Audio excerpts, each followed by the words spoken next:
Gaafi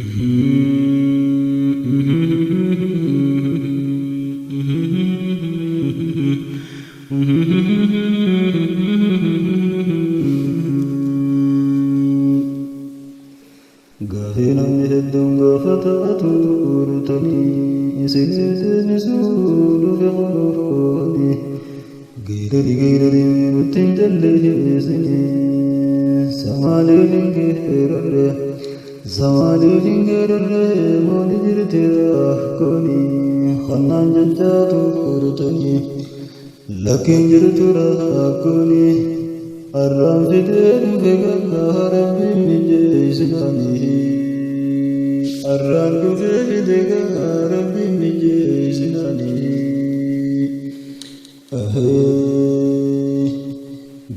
geerari jettee dirgumaan deddeebi'atte akka taanee jirru gosa isaanii ibsite gaddaaf gadaduu lammii ol kaaftee lafaan dhabde kolala irraa baaftee hawaasa fuullifte tokkummaanuuf laalabde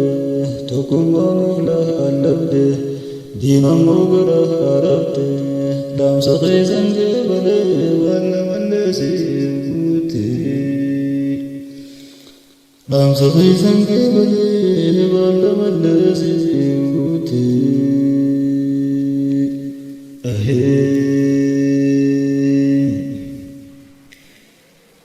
Gunni qaamaan dulloomu sanneensa gargaarumaa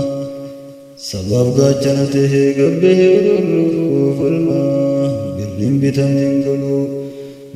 bitameen galuu hanga ta'uudhaaf dhaabamaa gunni yommuu gootumaa gad hin godhatu namaa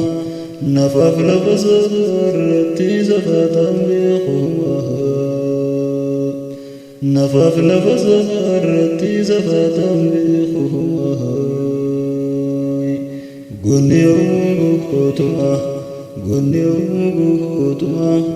nafaaf lafa safarratti safaataan beekumaa. Mm-hmm.